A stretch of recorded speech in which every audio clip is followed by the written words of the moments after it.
Nah, gizi seimbangnya udah dicukupi, nah gizinya hatinya tuh juga biasanya harus dicukupi ya. Apalagi kalau sudah menemukan tambatan hati. Biasanya tuh kemana-mana selalu memberikan aura positif, ya nggak sih? Nah, berikutnya siapa sangka sosial media bisa jadi aja untuk mencari jodoh pemirsa. Ini kenalnya dari sosial media loh mereka. Dan ada Virgin, belum ada 1 tahun berhubungan dengan James Alvaro. Ternyata mereka sudah ke jenjang yang lebih serius katanya. Waduh, keren.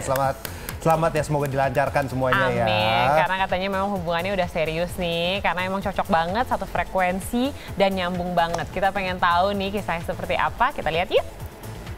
Setelah cukup lama tertutup soal kisah asmaranya, Dara The Virgin akhirnya go public dan memperkenalkan kekasih barunya, seorang rapper bernama James Alvaro. Kisah cinta mereka berawal dari perkenalan di media sosial, yang kemudian berlanjut hingga keduanya memutuskan untuk bertemu secara langsung. Meski hubungan mereka sudah berjalan selama 8 bulan, Dara memilih untuk menyimpannya rapat-rapat dan baru sekarang membagikannya ke publik.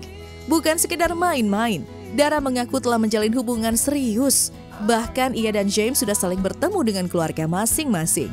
Dara juga menyebut bahwa ia sempat mengajak James ke kampung halamannya di Tasikmalaya untuk bertemu dengan keluarga besarnya.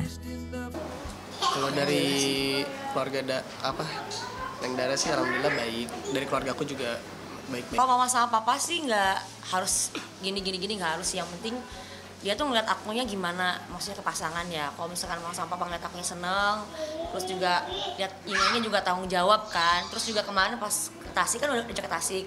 Terus diajak ngobrol sama papa berdua ya, ngobrol berdua gitu, nggak tahu juga yang diomongin apa gitu ya. Cuman alhamdulillah sih maksudnya udah nerima lah kemarin.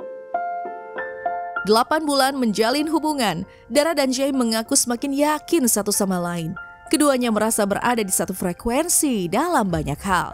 Sifat mereka yang sama-sama harmonis disebut jadi salah satu alasan hubungan ini bisa berjalan langgeng. Kecocokan di antara mereka juga terlihat dari hal-hal sederhana yang ternyata punya makna besar, seperti selera makan yang sama-sama simpel dan gak ribet.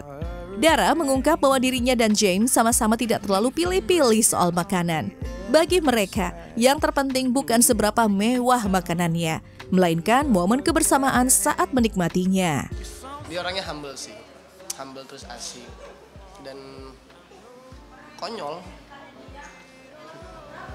Lucu terus baik juga. Aku tuh kan anaknya tuh koplaknya tuh maksudnya senang bercanda gitu. Jadi kayak frekuensi aja, kayak nyambung. Ngobrolnya juga sama-sama bahasa alien ya, jadi ngerti. Tak hanya soal kecocokan, Dara juga tak menutup-nutupi bahwa ia termasuk tipe pasangan yang cemburuan. Ia mengaku sesekali ikut menemani James saat kekasihnya itu sedang bekerja, terutama jika waktunya memungkinkan. Saat tidak bisa bersama selama 24 jam penuh, Dara dan James tetap menjaga komunikasi secara intens. Dara bahkan meminta kabar secara detail, bukan karena tidak percaya, tapi lebih pada bentuk perhatian dan menjaga keterbukaan satu sama lain. Bagi Dara, komunikasi adalah fondasi terpenting dalam hubungan. Ia percaya jika ingin melangkah ke arah yang lebih serius, keterbukaan dan saling percaya harus selalu dijaga. Kalau aku kan emang anaknya cemburuan ya.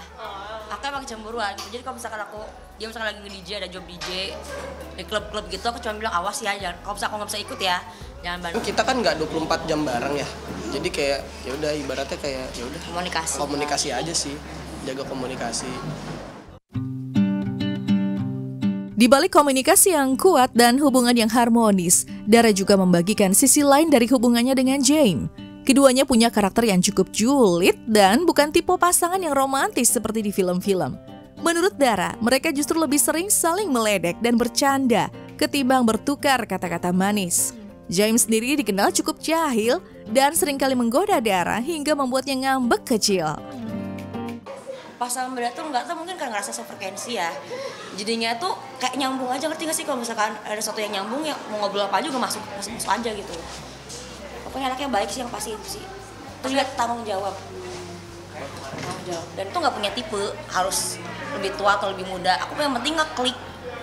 Nah, faktor kliknya juga aku nggak tahu, pokoknya yang penting nyaman, terus ketemu juga nyambung. Itu sih kalau aku.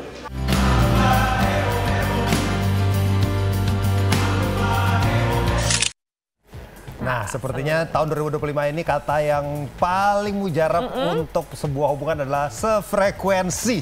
Penting itu ya. Bener banget. Dan emang 2025 tuh katanya emang tahun yang baik untuk bertemu dengan jodoh. Asik, amin. Amin banget. Waduh, ini kayak dari hati banget ya aminnya. Tapi ya kalau misalnya memang jodohnya masih di tengah jalan menuju kita ya. Mungkin kita ada baiknya serius dulu pada karir. Karena dengan karir yang baik, kita juga dapat membuat diri kita lebih bahagia, ya nggak sih? Oh gitu ya.